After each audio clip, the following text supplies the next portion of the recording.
10절로 13절입니다. 다 같이 13절까지 함께 읽겠습니다.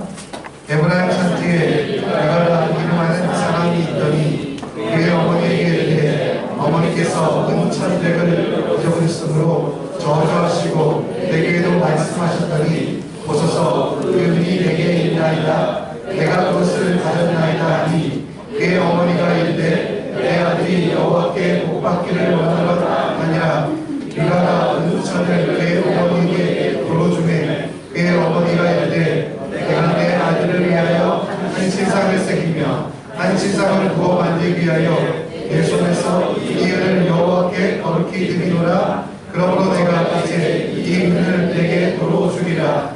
미가가 그 은을 그의 어머니에게 도로 주었으므로 어머니가 그 은 200을 가져다 은장치에 주어 한 신상을 새기고 한 신상을 구워 만들었더니 그 신상이 미가의 집에 있더라. 그 사람이 미가에게 신상이 있으므로 그가 다람을 만들고 한 아들을 세워 그의 지성으로 삼았더라. 그때 이스라엘의 왕이 없었으므로 사람마다 자기 주변에 오는 대로 행하였더라.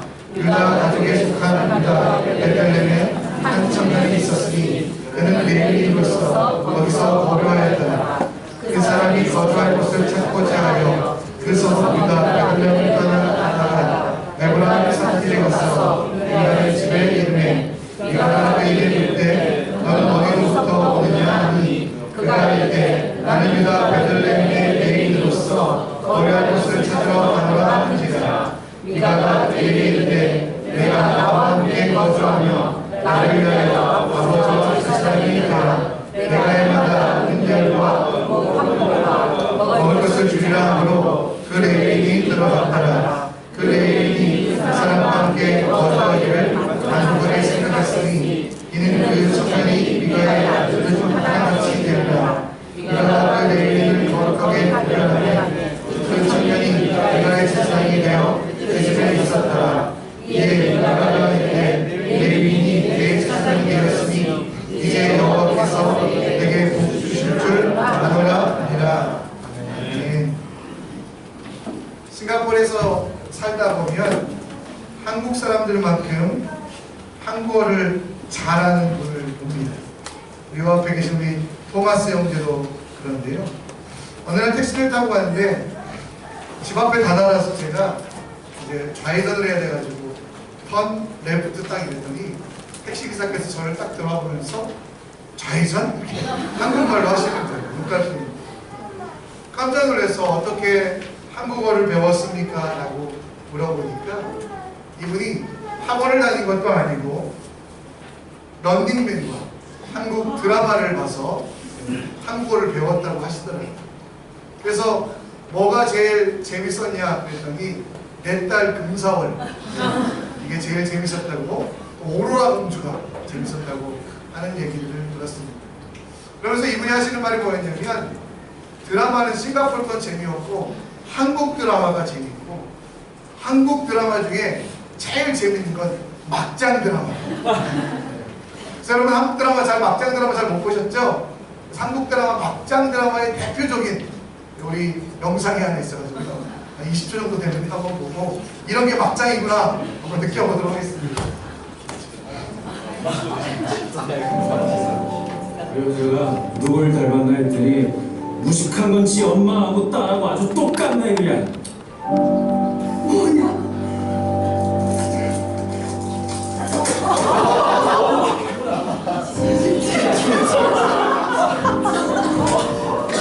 그래. 예. 이게 막장 드라마. 솔직하시죠? 근데 여러분들이 보셨던 이 막장 드라마 같은 일들이 사사기 마지막 17장부터 21장까지의 내용입니다.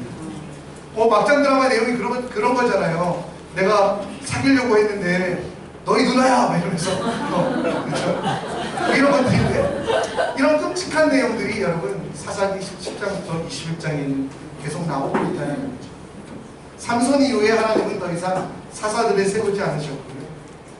이스라엘은 그 하나님의 세우지 않으심, 부르지 않으심에 대하여 하나님께 더욱더 나아가고 하나님께 간절히 예배해야 함에도 불구하고 그들은 하나님을 찾지도 않았습니다. 하나님께도 나아가지도 않았습니다. 그들은 하나님이 아니라 왕을 찾게 되었고, 그들의 고통과 그들에게 정말 모든 어려움들을 해결해 줄 수 있는 왕, 그 왕이 있었으면 좋겠다라는 생각 때문에 하나님을 왕으로 여기지 아니하고 사람만 찾게 되었습니다. 그래서 그들의 삶의 모든 행동의 원인이, 그리고 그들의 삶의 모든 행동의 결과가 뭐냐면, 오늘 17장 6절에 보면 이스라엘에 왕이 없었습니다. 이 말은 왕이 없었다라는 얘기가 아니라 이스라엘 사람들이 왕을 그렇게 찾았지만 왕은 없었고, 그래서 사람들은 자기 소견에 오른 대로 행동하고 자기 소견에 오른 대로 살아갔다라는 내용입니다. 하나님의 법, 하나님의 규율, 하나님이 원하시는 것들은 더 이상 이 나라와 이 민족 가운데 남아있지 않았고요. 사람들은 왕이 없다는 이유 때문에 자기 마음에 드는 대로, 자기 생각대로만 살았다는 겁니다. 사사기 내용을 좀 정리하면, 사사기는 두 가지 눈에 대한 이야기가 나옵니다. 하나는 여러분들이 방금 보셨던 것처럼 사람들의 눈으로 본 대로 행하고 그대로 살아가는 것. 또 하나는 하나님께서 원하시는 것은 무엇이었냐면 10장 6절에 보면 이스라엘 백성이 여호와의 목전에서 하나님 눈앞에서 하나님이 보시는 대로 하나님 앞에서 살아가는 이 두 가지 눈의 반복이 있었는데요. 여러분들이 아시다시피 하나님 앞에 서 있는 이스라엘 백성들은 평화를 얻었지만 그 평화 가운데 그들은 다시 자기의 눈으로 세상을 보게 되었고, 그 결과는 그들에게 심판이 있었고 그들에게 아픔이 있었지만, 이전에는 그래도 그 아픔만 있으면, 그 힘든 것이 있으면 하나님을 찾으러 나갔는데요. 삼손 이후에는 한 번도 하나님을 찾지도 하나님을 바라보지도 않았어요. 여호와 앞에서의 삶이라는 것들이 더 이상 나오지 않게 된다는 것을 봅니다. 사사기는 여러분, 여호와 목전 앞에, 하나님 앞에 살아야 되는 사람들이 자기 눈에 보이는 대로 살아갔던 내용들을 기록한 것입니다. 그들은 여러분, 하나님이 없기 때문에, 또 왕이 없기 때문에 세상에는 정답이 없다라고 말하고 있습니다. 자기 소견에 오른 대로 살아가는 악순환에 빠진 이들에게는 결국 멸망과 절망, 파멸과 상처뿐이었습니다. 이스라엘이 여호와의 목전, 하나님 앞에서 코람데오의 삶을 살았다면, 하나님이 원하시는 대로 살았다면 그들에게는 순탄한 길들과 평화들이 있었을 텐데, 그들은 순탄한 길이 아니라, 평화가 아니라, 하나님의 길이 아니라 자기 자신이 정답이 되어서, 자기 눈이 정답이 되어서 자기 생각대로, 자기 눈대로 살아가는 그런 사람들이 되었다는 것입니다. 여러분, 여기 사진을 두 장 여러분들에게 보여드리려고 합니다. 오른쪽에 있는 사진 뭐가 보이십니까? 아까 어떤 형제는 예쁜 언니가 보인다고 그러는데요. 네, 그래서 제가 명제에게 소개팅을 주선하기로 했습니다. 뭐가 보이십니까? 예, 예쁜 언니도 보이고 노인도 보이시나요? 네, 또 그러면 우리 왼쪽 거 좀 쉬운 걸로 가겠습니다. 왼쪽 거 뭐가 보이십니까? 술잔이 보이십니까? 사람이 보이십니까? 네, 우리 술잔이 보고 둘 다 보이신 분도 계시고요. 네, 술잔이 보이신 분들은 우리 평소 주중생활을 위해 전화를 뭐 이렇게 어떻게 또 보이시고, 여러분 같은 사진을 보고도 두 개로 보이는 것처럼 같은 세상을 보고도 여러분 어떤 사람들은 여호와의 눈으로 봤지만 어떤 사람들은 여러분 인간의 눈, 자기의 눈으로 보다 자기 소견에 오른 대로 행하다가, 이전에는 그래도 하나님께서 기회를 주시면 돌아서기까지 했는데, 오늘 여러분들이 읽으셨던 여기 사사기 17장부터 21장 말씀 가운데서 돌아서지도 회개하지도 하나님께 나아가지도 않는 정말 막장 드라마들이 연출되고 있다는 것입니다. 그들은 여러분 자기 소견이 옳기 때문에 세상에는 정답이 없다라고 생각했어요. 자기들이 맞추어 살아야 되는 것, 자기들이 관심을 가져야 되는 것들이 없다고 생각했습니다. 그리고 마음대로 살던 그들에게 평화가 임했을까요? 그들이 행복했을까요? 기뻤을까요? 아닙니다. 결국 그렇지 아니하고 여러분이 정말 생각할 수도 없는 끔찍한 일들이 계속 일어나면서 그들은 더 큰 절망의 구렁텅이로 빠져가는 것들을 봅니다. 오늘 우리는 성경이 좀 길지만 4개장을 함께 보려고 합니다. 성경을 길게 보면서 함께 보면서 우리가 과연 정답이 없는 이 세상인가, 아니면 우리 속에 정답은 있었지만 몰랐다는 것입니다. 그리고 그 정답으로 어떻게 살아갈 것인가에 대하여 한번 생각해 보려고 합니다. 오늘 첫 번째 17장에는 미가라는 사람이 나오지요. 여러분 읽으시면서 당황하지 않으셨어요? 미가라는 사람의 어머니가 돈을 은 1100이라는 많은 돈을 잊어버렸어요. 그래서 이거 훔쳐간 놈 잡아서 죽여야지 이런 저주를 하고 있을 때 그의 아들이 뿅 하고 나타납니다. 나타나서 뭐라고 합니까? 엄마 그 돈 내가 훔쳤어. 막창이잖아요. 그렇죠? 근데 그 엄마가 또 어떻게 합니까? 아들아 너 잘못했어. 너 그러면 안 돼. 이랬습니까? 아니야. 그래 하나님이 너를 축복하실 거야. 아 엄마도 훔쳤는데 여러분 축복한다고 얘기하면 되겠습니까? 안 되는 거거든요. 그리고 나서 또 더 끔찍한 일들이 일어납니다. 3절에 보면 뭐라고 합니까? 그 어머니가 그 은을 아들에게 돌려주면서 아들아 이 돈을 거룩하게 써야 되겠어. 훔친 돈이지만 문제 있는 돈이지만 하나님께 드렸으니 거룩하게 써야지. 그래서 뭘 만듭니까? 은 신상을 만들고, 그리고 여러분 은신상을 만들고 그것이 하나님이라고 여기고 있습니다. 여러분 더 이상 이들에게는 정답이 없습니다. 답이 없는 부모입니다. 답이 없는 자녀입니다. 어머니의 돈을 훔치고도 어떤 양심의 가책도 느끼지 않습니다. 자기 돈을 빼앗기고도 그의 어머니는 이 일들이 하나님의 뜻 가운데 어떻게 쓰일까 생각하지 아니하고 자기 욕심대로 자기 생각대로 아들을 위하여 신상을 만들고 그것을 하나님이라고 이야기하고 있습니다. 여러분 또 미가의 어머니는 어떻게 합니까? 5절에 보면요 여러분 그냥 신상을 만드는 우상 숭배를 끝나지 않고요 하나님의 모습, 하나님을 섬기는 제사장의 모습들을 갖추기 위하여 제사장이 입는 옷들을 만들고, 그리고 제사장 한 사람을 뽑아가지고요 자기 마음대로 하나님이 원하는 사람이 아니라 하나님의 일을 하는 사람이 아니라 어떤 한 사람을 뽑아서 제사장을 세우고 그곳에서 제사를 지내기 시작합니다. 이스라엘 사람들은 당시에 충분히 그 일이 가능했죠. 왜? 하나님의 율법을 잊어버렸으니까. 그들에게는 정답이 없는 세상이니까. 그들에게 있는 기준이라면 무엇이었습니까? 자기 소견 하나였으니까.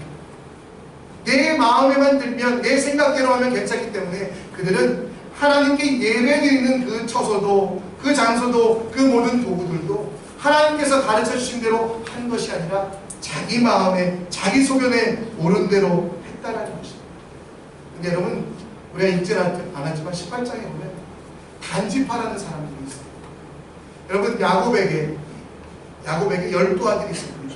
그 중에 5번째 아들이었던 단지파는 아직 하나님 주신 땅을 정착하지 못해서 조금 방황하고 있을 때 이 미가라는 사람의 집에 오게 됩니다. 그리고 그곳에서 여러분 예배드리는 모습을 보고 그래 내가 뭐하러 예루살렘까지 갈 필요가 있겠어?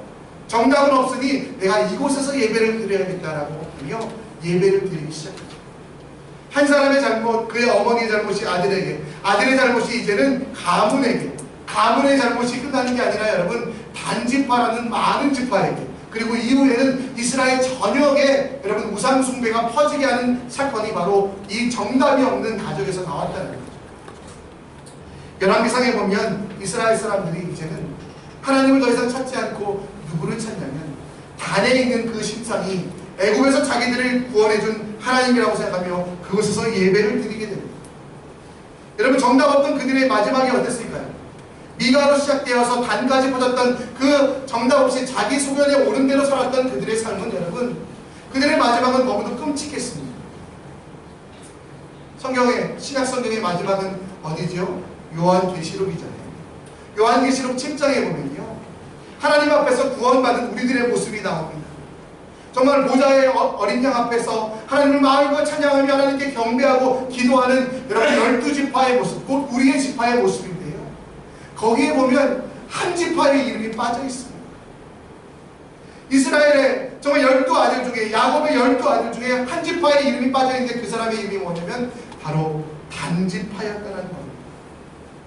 여러분 이스라엘 속에서 정답이 없다고 자기 소견에 옳은 대로 행했던 한 사람의 그 아픔들이, 그 여러분 실수들이 여러분 그 가족들을, 그리고 그 민족들을, 그리고 단지파 전체를 다 힘들게 하는, 그리고 생명의 책에서 지워지게 하는 그런 일들이 일어났다는 겁니다.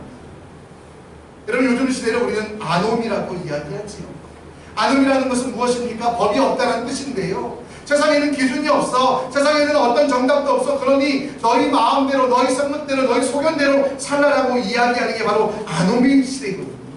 사사시대와 마찬가지로 이 시대에도 우리에게는 어떠한 문제 앞에서, 어떤 상황 앞에서 기준이 없으니 네 마음에, 네 생각에, 네 감정에, 네 육체가 원하는 대로 살아가라고 많은 사람들이 이야기합니다. 정답은 없으니 네가 가는 것이, 네가 행하는 것이, 네가 말하는 것이 정답이라고 말하는 세상 속에서 우리도 모르게 여러분 정답을 잊어버리고 오답이 진짜인 것처럼 살아가다 보면 그 단지파처럼 정말 막장 드라마의 끝처럼 여러분 너무도 아픔과 힘든 것들이 우리에게만 찾아올 수 있다는 겁니다.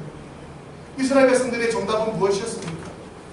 왕이 없지 않았거든요. 이스라엘 백성들에게는요. 하나님이 그들을 직접 다스렸습니다. 세상의 어떤 왕들도 먹이고 입히고 같이 치유하시고 치료하시고 함께 하시는 왕은 없는데 하나님은 그들에게 정말 출애굽 이후에 애굽 40년 동안 그리고 가나안 땅에 들어가서 정착할 동안 그들의 스스로의 왕이 되어주셔서 다스리는 왕이 아니라 섬기는 왕이 되어주셔서 그들 속에서 그들과 함께 살아셨는데 정답이 없다고 말하며 이스라엘 백성들은 그 왕을 버리고 자기 소견만 옳다라고 이야기했던 것입니다. 여러분 우리가 육체 가운데 있는 동안은 우리 육체의 거짓말, 또 육체의 욕심, 교만 때문에 우리는 죄로 살 수밖에 없습니다. 그래서 여러분 어쩌면 정답이 없다는 것이 맞게 들을 때도 있습니다. 그래서 여러분 우리가 내 마음대로 살아가는 게, 내 생각대로 살아가는 게 정답이다라고 착각할 때가 있습니다. 그런데 여러분 하나님께서 여러분 이미 여러분 속에 왕이 되어 계십니다. 내가 잘 모르지만, 내가 깨닫지 못하지만 하나님께서는 이미 우리 속에서 나의 주인이 되시고 나의 왕이 되시고, 그래서 이 마음들, 이 생각들을 지켜야 되는데 우리는 자꾸 하나님이 없는 것 같아. 그래서 외부로만 내 속에 계신 하나님이 아니라 밖에 있는 내 눈에 보이는 것들만 여러분 의지하려고 하고 바라보려고 하고 있다는 겁니다. 그래서 잠언 4장 13절에 하나님께서는 뭐라고 이야기하십니까? 너희들이 지킬 만한 것 중에 너희 물질을, 너희 권력을, 너희 명예를 지키라고 얘기하지 않고 너희 마음을 지키라고 한 이유가 뭐냐면 우리 마음속에 하나님 살아계시고 그 하나님이 나의 주인 되시는 그것으로부터 생명이 나오기 때문에 여러분 잠언의 기자는 이렇게 말하고 있다는 것입니다. 우리는 자꾸 외부적인 것에 문제를 찾지 않습니까? 그러나 정작 내가 봐야 될 내 속에 있는 왕은 못 봐옵니다. 이스라엘 백성들이 왕이 없다고 말했던 것처럼, 그리고 자기 속에 옳은 대로 행동했던 것처럼 내가 내 왕이 되어서, 내가 내 주장의 주인이 되어서 정답 없는 시대를 살아가는 게 바로 우리의 모습이 아닙니까? 우리 인생이 막장으로 끝나지 않기 하기 위하여 분명한 것이 있습니다. 그건 뭡니까? 내 속에 이미 계신, 나와 함께 하신 성령 하나님, 그분이 나의 왕 되신, 오늘 주의 주인이신 그 하나님께서 주인이시라는 그 정답을 아는 것입니다. 여러분 속에 이미 정답이 있습니다. 그 답이란 하나님께서 우리 속에 거하시며 나의 왕 되셨기에 내가 그 하나님께 묻고 구하는 때 내 욕심과 내 교만과 사단의 거짓말들을 이겨내고 정말 하나님이 원하시는, 나뿐만 아니라 우리가 속한 모든 공동체들도 행복해질 수 있는 결단을 할 수 있는데 우리가 자꾸 왕이 없으면서 라고 말하며 외부적인 것만 핑계대며 내 속에 왕을 못 보고 있는 일들이 있다는 것입니다. 사도 바울은 갈라디아서 5장 17절에 우리 속에 두 마음이 있다고 이야기합니다. 육체의 욕심과 그리고 성령의 욕심. 여러분 우리가 이 육체의 욕심을 여전히 가지고 있습니다. 그러나 우리는 핑계댈 수 없어요. 왕이 없어서. 아니 우리 속에 이미 성령 하나님 계시다라니까요. 여러분 나는 모르겠어. 나는 모르겠어. 여러분 모르실 수도 있어요. 왜? 성령 하나님이 급하고 강하게도 임하시지만 때로는 바람처럼 나도 모르게 임하기 때문에 나도 모르지만 이미 여러분 속에, 여러분들이 예수를 구원으로 구주로 선포하는 그 순간, 믿는 그 순간 우리 속에 왕이 계시다라는 거예요. 그래서 그 왕을 바라보며 그 왕이 원하는 일들을 행하는 게 진짜 능력이 될 수 있다는 것입니다. 여러분 왕이 없어서라고 우리는 핑계댈 수 없습니다. 하나님을 찬양하고 그분을 따라가는 것이 우리의 책임입니다. 왕이신 나의 하나님이라고 찬양만 하는 게 아니라 예수 우리 왕이라고 노래만 하는 것이 아니라 오늘 내 마음속에 두 마음이 있는데 정말 내가 육체의 마음을 가지고 있지만 이 마음을 이겨내고 이 마음을 새롭게 할 하나님, 왕 되신 예수님, 성령 하나님이 계시다는 그것을 믿고 순종하는 게 바로 진짜 우리의 삶이 되어야만 한다는 것입니다. 이스라엘 백성들은 왕이 없다고 말했지만 그들이 무릎 꿇는 그 자리에 왕은 계셨습니다. 하나님이 계셨으니까요. 이스라엘 백성들은 하나님을 버렸지만 그들이 다시 하나님께 손을 내밀던 그 순간에 하나님 그들의 왕이 되어주셨다는 겁니다. 여러분 내가 하고 싶은 대로 순종하는 게 행복한 삶이 아니에요. 진짜 순종은 바로 하나님께 내 속에 계신 그 하나님께 묻고 구하기로부터 시작된다. 작은 것 하나라도 묻고 구하는 그것, 하나님 오늘 내가 이 아침에 무엇을 하기 원하십니까? 그 하나님을 내가 왕으로 인정한다면 내 첫눈을 뜨는 그 순간부터 마지막 잠들 때까지 하나님, 내 왕 되신 하나님, 오늘 내가 하길 원하시는 것이 무엇입니까? 라고 묻는 게 우리에게 필요하다는 거죠. 싱가포르에 살다 보니까 아는 사람들이 오겠다고 이야기합니다. 3월 달에도 바탕에 선교 여행을 가고 싶다고 소개를 해달라는 한 분이 계셨습니다. 그래서 이분이 이제 연락을 하다가 5월 달쯤에 뚝 끊긴 거예요. 그래가지고 안 오나 보다 했더니 6월 말에 연락이 왔어. 8월 13일 날 15명이 들어갔더니 만반의 준비를 해놓으시고 그러는 거예요. 제가 화가 났을까요? 안 났을까요? 여러분 아시다시피 제가 성격이 좀 그러잖아요. 화가 막 나가지고요. 정말 저주할까? 아니 진짜 그럴까? 하는데 제 마음속에 그런 생각이 하나 있었어요. 그래, 내가 어떻게 행동하는 게 하나님께서 왕이 되시는 것인가? 조금 더 쉽게 설명하면 내가 여기서 화내고 분노하고 그래서 사람들을 저주하는 게 하나님이 기뻐하시는 일인가? 그럼 그 물음 한 가지를 놓고 제가 기도하기 시작했습니다.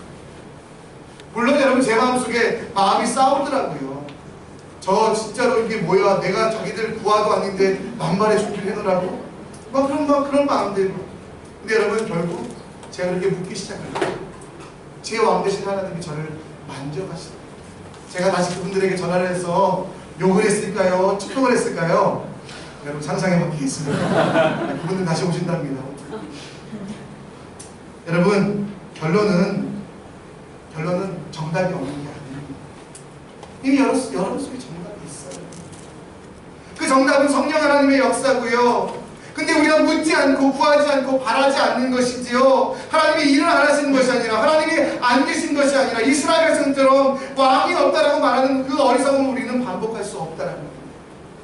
오늘 잠들 때, 내일 아침 눈 뜰 때 여러분, 나의 왕 되신 하나님, 오늘 내게 원하시는 것이 무엇입니까? 묻는 물음 자체가 여러분 우리의 삶의 새로운 도전들이 된다는 것입니다. 하나님, 정말 내게 바라시는 것이 무엇입니까? 내게 원하시는 것이 무엇입니까? 묻는 게 여러분 하나님의 일이 된다는 것입니다.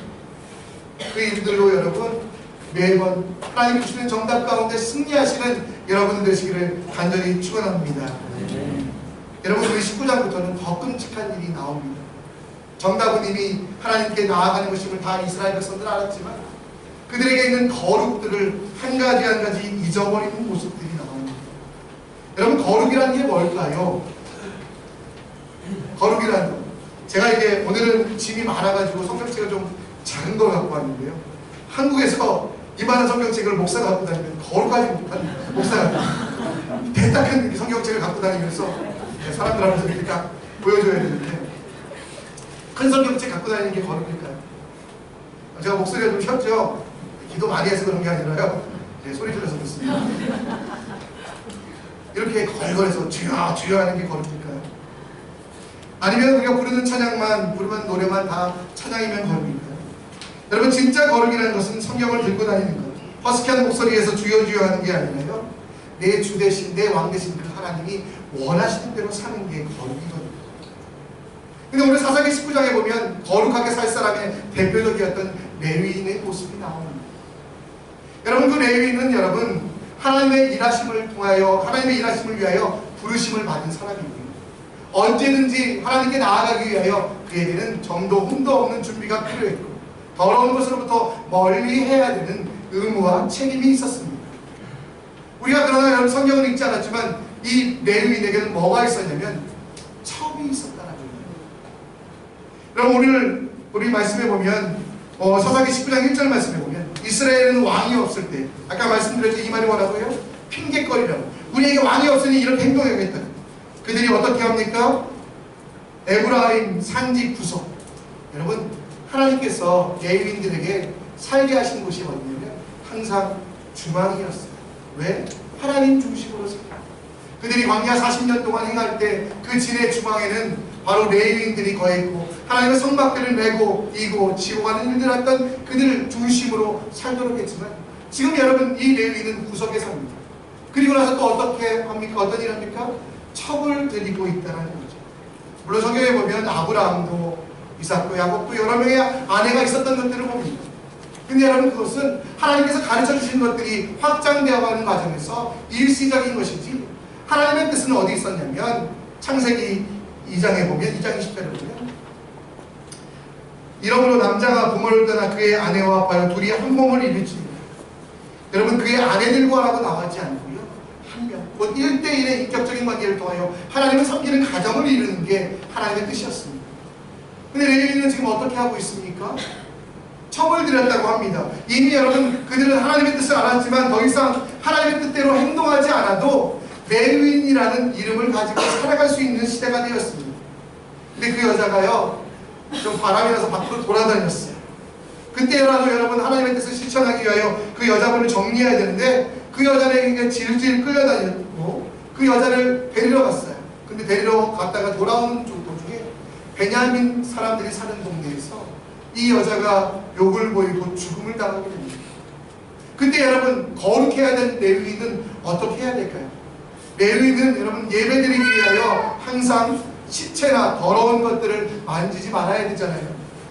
근데 여러분 자기 첩이 죽은 그 앞에서 이 레위인이 어떻게 하냐면 죽은 시체도 만지지 말아야 되는데 죽어있는 시체 12조각이나 쪼개가지고요 각 지파에게 보내면서 내가 이렇게 억울하게 되었으니 비록 베냐민 사람들이 우리 민족이라고 할지라도 우리는 그들과 전쟁을 합시다라는 선전포고를 합니다. 이에 이스라엘 연합군과 베냐민이 전쟁을 하게 되고 베냐민은 상처를 입고 여러분 베냐민의 많은 사람들을 죽게 되고 결국 베냐민 사람들은 멸망의 위기까지 이르게 됩니다.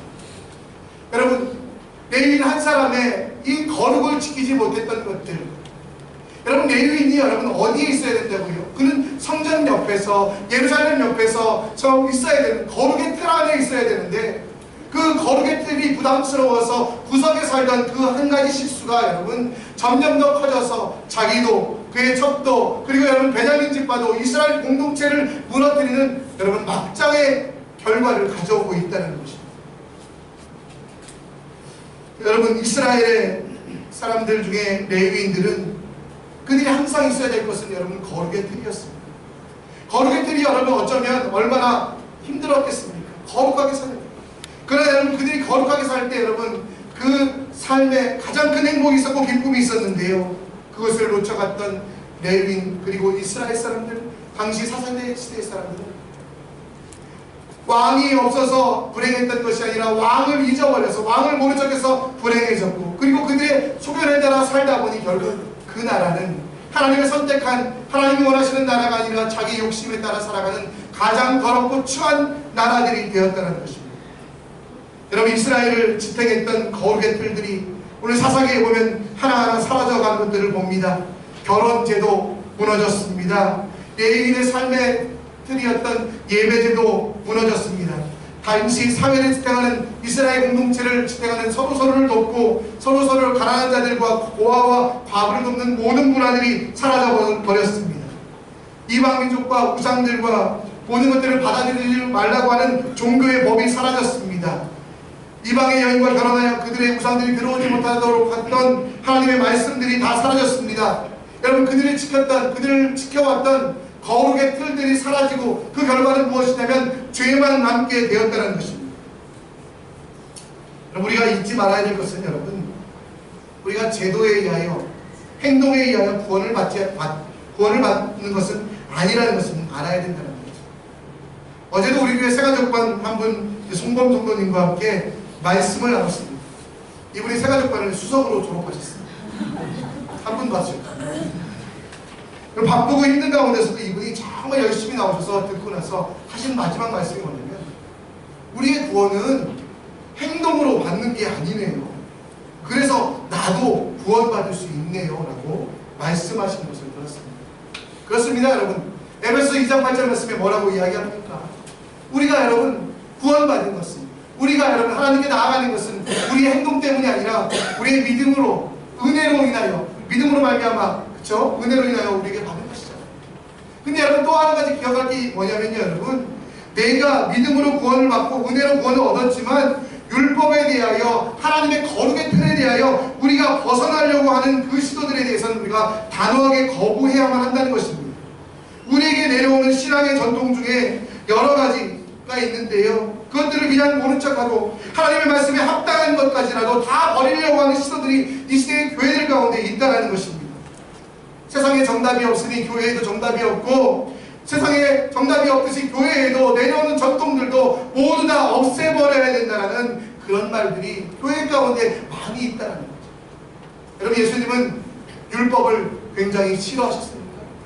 예수님은 여러분 율법을 완전히 다 지키지 말라고 하셨습니까? 마태복음 5장 11절에 보면 예수님은 뭐라고 얘기하셨습니까? 율법을 없애놓은 것이 아니라 율법을 완성하러 오셨다. 그래서 여러분, 그 완성이란 건 뭡니까? 거룩의 틀 안에 우리가 들어와 있는 것, 그 완성된 것들로 우리 자신을 하나님이 원하시는 모양들로 만들어갈 수 있도록 하는 게 율법이라고 말씀하고 있습니다. 우리는 신앙생활 하면서 내가 정한 법보다 하나님의 법을 더 정답이라고 생각하고 있지 않습니까? 거룩을 담아내는 신앙의 틀들을 억압과 압제로 느끼며 벗어나는 것이 진짜 신앙생활이라고, 자유로운 신앙생활이라고 착각하고 있지 않습니까? 그러나 여러분, 신앙생활의 정답은 거룩이라고 말씀드렸습니다. 안식일을 지키거나 혹은 바리새인과 같이 살라고 하는 것이 아니라 예수님이 완성하신 그 법 안에서 우리가 하나님의 자녀로, 영원한 하나님의 나라로 거하기 위하여 우리 자신이 거룩의 틀 속에 들어가기 위하여 헌신하는 노력들은, 우리 믿음의 전통들 가운데 하나님이 기뻐하시는 일들은 낡았다고 진부하다고 버릴 수 없는 믿음의 전통들이 여전히 우리에게 있다는 것을 우리는 기억하며 그것들을 고수해 나가야만 한다는 것이죠. 성수주일, 공적 예배 존중, 세상 속에서 존경받는 성도들의 삶, 음주, 여러 가지 문제들이 우리에게 있습니다. 단언하는 건데 이것들이 여러분 구원과는 상관없습니다. 그러나 여러분, 이러한 전통들이, 여러분 말씀에 합당한 전통들이 사라져갈 때 여러분, 우리의 삶이 어떠합니까? 이스라엘 백성들, 그 레위인을 지켰던 거룩의 틀들이 사라질 때 그 레위인은 여러분 그들에게 축복의 사람이 아니라 저주의 사람이 되어서 이스라엘 전체를 전쟁을 일으키고 하나님의 구원 계획 가운데 가장 큰 오점을 남기는 실수를 하게 되는 것처럼, 우리도 여러분 이 시대에 바쁘고 분주함 때문에, 어려운 상황 때문에 포기하고 있는 믿음의 전통들, 너무 오래되었기 때문에, 진부하기 때문에 지키지 않아도 된다고 생각했던 그런 내용들, 우리가 잊어버렸던 내용들, 그러나 여러분 그것들을 놓칠 때 여러분 우리도 어쩌면 오늘 성경에 나오는 레위인처럼 점점 더 인생의 하얀 곡선, 또 하나님이 원하시는 것과 반대 방향으로 나가는 실수를 할 수 있다는 것입니다.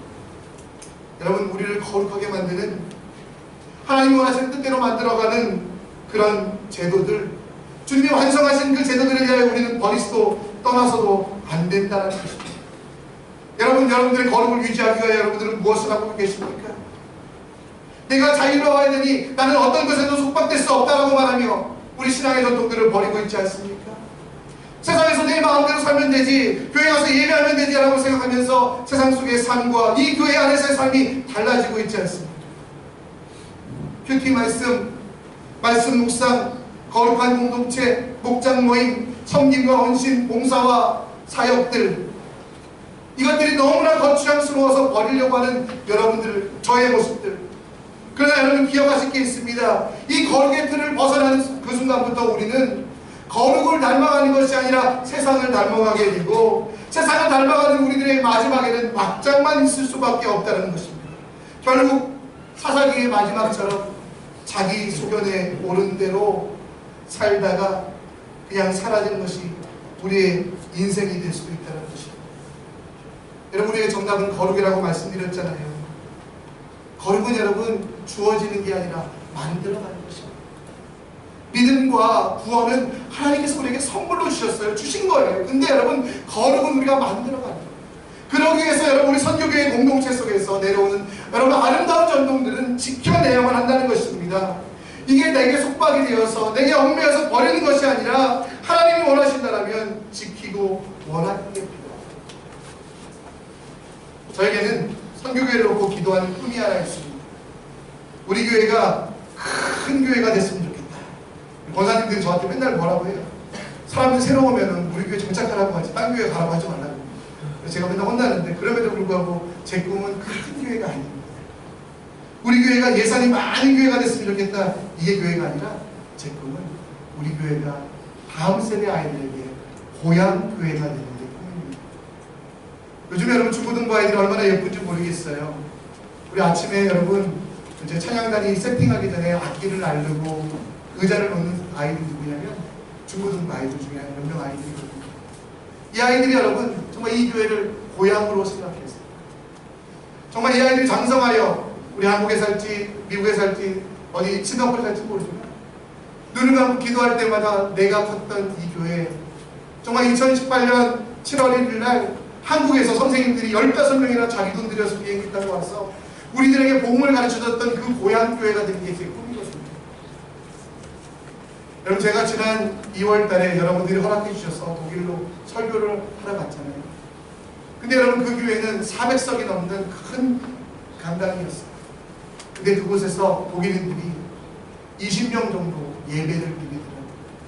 그것도 한국 교회에 교회를 빌려주지 않으면 교회가 유지 안 되니까요, 아침 7시 반에 모여서 할머니들, 할아버지들 몇 분이 돼서 예배를 드립니다. 제가 한국에서 온 목사라 그러니까 저를 붙잡고 그분들이 하시는 말씀이 있었어요. 한국 교회가 너무나 부럽다라. 독일 교회는 한국 교회를 보면 너무나 부럽더라고요. 자기들에게도 이전에 기도 모임이 있었다라고 이야기합니다. 정말 중요하게 모여서 함께 하나님 나라와 열방을 위하여 기도하는 모임이 있었는데 바쁨 때문에 없애고 나서 지금은 없어졌다. 자기들에게도 성경 공부가 있었다라고 얘기합니다. 하나님의 말씀이 살았고 운동력이 있다는 것을 알았기 때문에 함께 모여 말씀을 나누며 기도하는 모임이 있었다라고. 자기들에게도 주일학교가 있었고 자기들에게도 신앙을 지키기 위한 헌신한 거룩의 틀들이 있었는데 하나, 두 개 놓기 시작해 보니까 지금 우리 교회는 이렇다는 말을, 그 할머니들의 말을 들으며 저는 제 꿈이 우리 교회 고향교회라면 지켜야 될 것들이 있구나, 우리 교회가 고향교회라면 이루어야 될 것들이 있구나. 그것은 사람의 숫자에 적은 것이 많은 것이 아니라 우리 교회가 거룩의 틀이 되어서 여러분들이 하나님이 원하시는 대로, 하나님이 기뻐하시는 대로 살아갈 수 있도록 도와드리는 게 바로 우리 선교교회 고향교회가 되게 하는 그 꿈이구나라는 것을 생각하게 되었습니다. 여러분, 믿음의 전통이 사라질 때 우리가 그것을 속박으로 느낍니다. 교회는 또 세상에 어그러져 가는 것입니다. 불과 50년 만에 정말 할머니들만 남은 그 독일 교회처럼 우리도 여러분 그렇게 될 가능성이 있지 않겠습니까? 자유 중요합니다. 그러나 진짜 자유가 무엇인지 우리는 알아야만 합니다. 기쁨의 십자가, 예수님께서 완성하신, 예수님께서 기뻐하신 그 십자가를 지고 나가는 게 진짜 자유입니다. 여러분, 우리가 편안함, 안락함 무엇입니까? 내가 누워서 쉬는 것이 편안함, 안락함이 아니라 예수님이 우리에게 주신 멍에를 메고 나아가는 게 여러분 진짜 평안함이라는 것을 우리는 알아야만 합니다. 자기 소견에 오른 대로, 내가 원하는 대로 살아가는 게 여러분에게 행복을 주는 게 아니고요, 어쩌면 불편해 보이지만, 어쩌면 너무 무거워 보이지만 거룩의 틀 안에 내 삶을 밀어 넣어서 하나님께서 원하시는 대로 내 자신을 만들어가는 거예요. 너무 진부하고 수십 년 전부터 내려오는 잘못된 전통이라면 우리는 버려야만 하지만 여러분, 그것이 하나님의 뜻에 맞다라면 우리는 살아가야만, 그 뜻대로, 그 계획대로만 살아가는 게 우리에게 기쁨이 될 수 있다는 겁니다. 우리 인생이 막장으로 가지 아니하도록 하기 위하여 우리 놓치지 말아야 될 게 바로 거룩의 틀이라는 것입니다. 여러분, 이번 한 주 우리가 함께 도전해보지 않으시겠습니까? 여러분, 우리가 수요 예배도 있고요, 우리가 토요 새벽 기도도 있고요, 토요일에 주일 예배도 있고 목장 모임도 있어요. 여러분, 바쁘시고 힘드시잖아요. 분주하시잖아요. 그래서 한두 번 빠지기 시작하면 여러분, 우리 마음이 낙심되고요, 우리 마음만 낙심되는 게 아니라 여러분, 우리 교회가 고향교회가 안 될지 몰라요. 성경 공부를 열어놔도 여러분 분주하죠, 힘드시죠, 할 일도 많고 쉴 시간에 그걸 한다는 게 말이 돼? 그 마음이 맞습니다. 그러나 그 마음에서 한 발 더 나아가셔서 주님이 원하시는 것이라면 도전하겠다는 도전하십시오. 성가대로도 여러분 봉사할 때, 여러분 좀 찬양단으로도, 교사로도 수많은 봉사거리들이 있는데 나도 내가 아니어도 누군가 하겠지 하는 마음들로 우리는 여러분 그렇게 살아갑니다. 그러나 여러분 기억하십시오. 그렇게 된 공동체치고 막장으로 가지 않은 공동체가 없다. 오늘 여러분 좀 무겁습니다. 그만큼 사사기의 내용이 끔찍합니다. 우리는 여러분 사사기에 겪었던 그것들을 돌아서지 않기 위해서 이번 한 주 정말 도전하셨으면 좋겠습니다. 나를 어떻게 거룩의 틀로 만들 것인가. 정말 내가 아침에 눈 떠서 예수 그리스도를 찾고 하나님이 원하시는 것이 무엇인지 묻고 구하고 내 삶 속에서 나를 보면서 어떤 이들이 예수를 느낄 수 있느냐, 예수를 만질 수 있느냐, 예수를 만날 수 있느냐를 돌아보는 여러분들의 삶이 되는 게 바로 그 거룩의 틀로 만들어가는 우리의 삶이라는 것을 기억하시기 바랍니다. 내 욕심에 따라, 내 편안함에 따라, 내 안락함에 따라 살아가는 것이 아니라 주님이 주시는 은혜 가운데, 주님이 바라시는 큰 은혜 가운데 살아가시는 하나님의 법을 지키며 거룩의 틀을 이루어가시는 여러분들 되시기를 간절히 축원합니다.